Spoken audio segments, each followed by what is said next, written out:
માજી, માજી, આજે લક્ષ્મી આંગણે આવી છે. જ્યાં સુધી તમારા આશીર્વાદ નહીં મળે હું ગૃહ પ્રવેશ નહીં કરીશ. ના વહુ, જીદ ન કરીશ.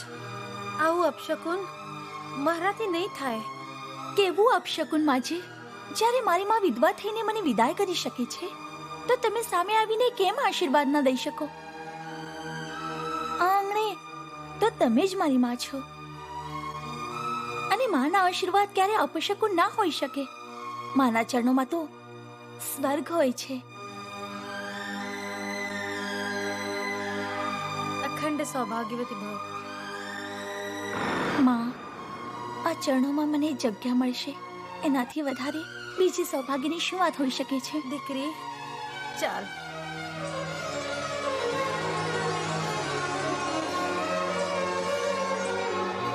અરે કોઈ છે? કોણ? નમસ્તે.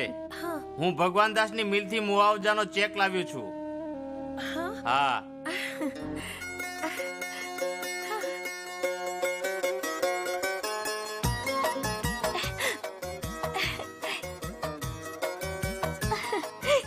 બાપુજી, સદા સુખી રહે દીકરી.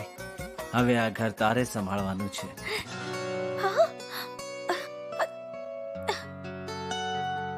બાપુજી, મેં તો આજે તમારા સાક્ષાત દર્શન કરી લીધા.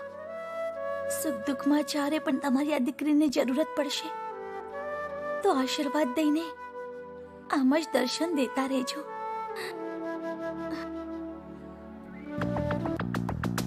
બહુ વાર લાગી ગઈ. ગઈ ક્યાં છે? અરે જશે ક્યાં? એક જ કામ, શોપિંગ કરવાનું. હા, શોપિંગ આવી કરવા ગયા. ગયા હતા. પણ શું કરીએ, પૈસા જ ઓછા પડ્યા. જુઓ, સાડી ખરીદી છે. અને હું તો ઓછી કિસ્તમાં ટીવી, વીસીઆર અને ફ્રીજ પણ લઈ લીધા. આટલો ખર્ચો કર્યો? જો ખર્ચા ઓછા કરો. તમે પણ બાપુજીની જેમ એકદમ કંજૂસ છો. હું તો એર કન્ડિશનર ઓર્ડર પણ દઈ એર આવી. કન્ડિશન લો. જો પાછો ફરાવશે તો ઇજ્જત ચાલી જશે. અરે એ બધું તો ઠીક છે. બહુ જોરદાર ભૂખ લાગી છે. ખાવાનું શું થયું? હા. ખાવાનું ક્યાંથી બનશે? નોકરાણી તો આજે આવી જ નથી. રાંધવાના દિવસ તો હવે નીકળી ગયા. તો હવે ચાલો આપણે કોઈ સારી હોટેલ.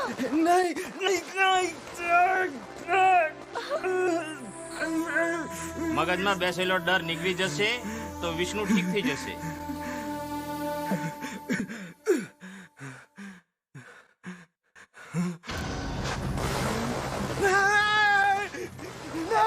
નહીં બચાઓ, માં બચાઓ, નહીં માં બચાઓ,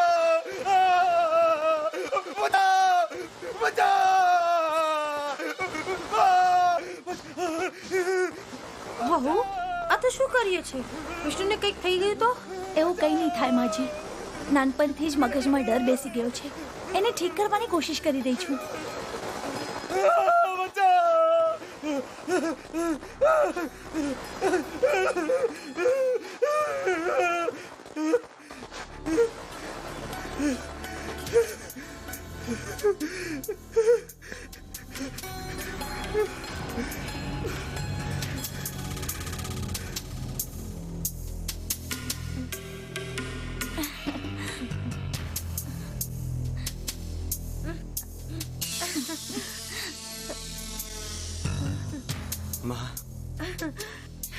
વિષ્ણુ, મારો દીકરો.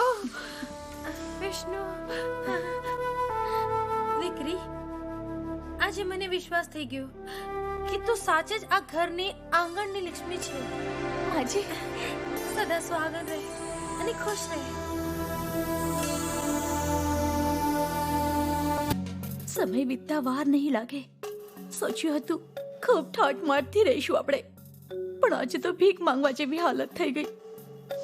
હા બેન, ભીખમાં તો રોટલી કપડા તો મળી જાય છે. હવે રહેવાનું ક્યાં મળશે? ફૂટપાથ ઉપર. નહીં તો બીજું શું? કિસ્ત ઉપર ટીવી, વીસીઆર, એસી, દરરોજ મોટા મોટા હોટલોમાં ખાવાનું. મોંઘી મોંઘી સાડીઓ, પાવડર, લિપસ્ટિક, ફ્રીજ, અરે બધું ખરીદીને મને દેવાળીઓ બનાવી દીધો બધો છે. વાંક મારો છે. સૂટ તો તમે પણ પહેરતા હતા. ખાવાનું તમે નહીં ખાધું કેમ?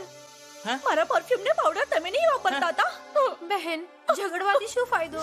એમની પણ તો નોકરી ચાલી ગઈ અને મને શું ખબર? કે મારી કિસ્મતમાં આટલો બેકાર પતિ લખ્યો છે. હે ભગવાન, હવે શું થશે? અરે થશે શું હા? બધાએ હાથમાં કટોરા લઈને ને ઉદયપુરના રસ્તા ઉપર ભીખ માંગવાનું ચાલુ કરી દો. હા? ભીખ માંગવાનો ઠેકાણો હું તમને બતા દઉં. સૂરજપુર, હાથીપોળ, ઉદયાપોળ, ઇન્દ્રાપોળ. સૂરજપુર ને હાથીપોળ મેઇન સેન્ટર છે.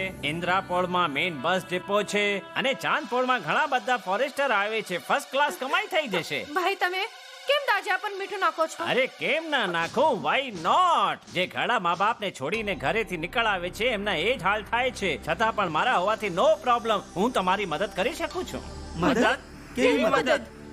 હા, વિષ્ણુ આજકાલ બહુ મોટો શેઠ બની ગયો છે અને લક્ષ્મી રમકડા વેચવા વાળી શેઠાણી બની ગઈ છે અને તમારી માં પૈસામાં રમી રહી છે. Mother heart very soft. માનું દિલ કોમળ હોય છે. જઈને માના હાથ જોડી લો, પગ પકડો, સાક્ષાત દંડવત કરો. માનું દિલ પસીજી જશે.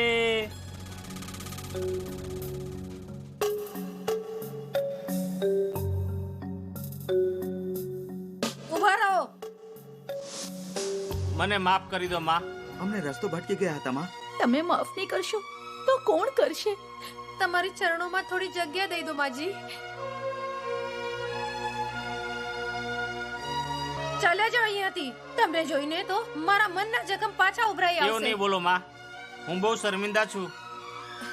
શરમ તે વખતે કેમ નહીં આવી જ્યારે લાચાર બાપ અને બીમાર માને બેસહારા છોડીને જતા રહ્યા હતા? બોલો, જવાબ આપો. ત્યારે શરમ કેમ નહીં આવી? માજી, એમની આંખોથી ટપકતા પસ્તાવાના આંસુ જ એમની સજા છે. માં, લક્ષ્મી ઠીક કહે છે. લક્ષ્મી, હા. વિષ્ણુ, મને મજબૂર ના કરશો. આ લોકોએ મને બહુ દુઃખ દીધું છે.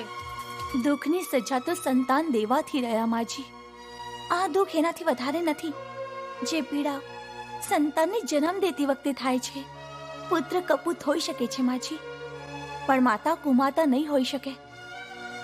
આમને માફ કરી દો માજી. થાનેદાર સાહેબ, આ હાથકડી તો મને પહેરાવી દીધી, પણ એક વાત સાચી કહું, આ ગબન મેં નથી કર્યું. હું બેકસૂર છું. માજી, દિનેશભાઈને ઓફિસના ગબન માટે જેલ થઈ છે. સાંભળ્યું? આજે જે થયું તે તમારાથી નહીં જોઈ શકાત. હે ભગવાન, જેમને સંતાન નથી હોતું એ પણ દુખી, અને જેને સંતાન થાય એ પણ દુખી. હું બાપુજીના ગુણ અને માના સારા સંસ્કાર ભૂલીને ગબન બાકેલાલે કર્યું અને આજે સજા હું ભોગવી રહ્યો છું. ખરાબ માણસની સંગતનું પરિણામ ખરાબ જ હોય છે.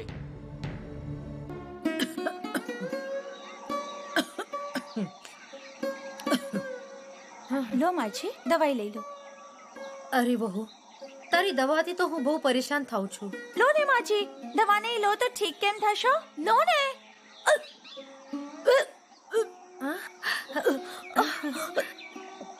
બહુ, આ ઘરના આંગણે રોશની થવાની છે. હું દાદી બનવાની છું. ચાલ, આરામ કર. 4, 5, 500. વાહ બાકીલાલ વાહ. જો આમ જ હાથ મારતો રહેશે તો તારે બીજો ઠિકાણું ગોતવાનું જરૂર નહીં પડે અને જેલ પણ નહીં જવું પડે. Very good, very good. અચ્છા, તો આ છે તારું સાચું રૂપ. નો નો નો નો નો સાચો રૂપ. આ તો મારી જન્મની આદત છે. You know by birth. તારી આ આદત આ મંદિર સમાન ઘરમાં નહીં ચાલે. નહીં ચાલે? અરે દોડશે. રનિંગ લાઈક મિલ્ખા સિંહ. અને તું જો આ ઘરને મંદિર બનાવી દઈશ તો મારા જેવા લોકો ક્યાં જશે? નરકમાં જાઓ. નીકળો અહીંયાથી. નીકળી જાઓ? કમાલ છો ભાઈ. પી હું રહ્યો છું ને ચડી તમે રહી છો. My name is Bankilal Dogdo. આમ તો હું રસ્તા ઉપર જન્મ્યો છું ને મને નાનાથી મોટો થયો ફર્સ્ટ ક્લાસ જેલમાં. જેના સંસ્કાર કાગડા જેવા હોય છે એમની ચોંચ પણ ગંદી જ રહેશે. જો મારા સંસ્કાર ઉપર જવાની કોશિશ ના કરીશ નહીં તો મને દોગડાપણમાં ઉતરતા 1 મિનિટ પણ વખત નહીં લાગે. બાગે વખત તો મને પણ નહીં લાગે આ ઘરમાંથી ધક્કો મારીને તને બહાર કાઢવામાં. નીકળી જા અહીંયાથી. થપ્પડ તો મને પડી છે, પણ એનો દર્દ તમને સહેવું પડશે. C you soon.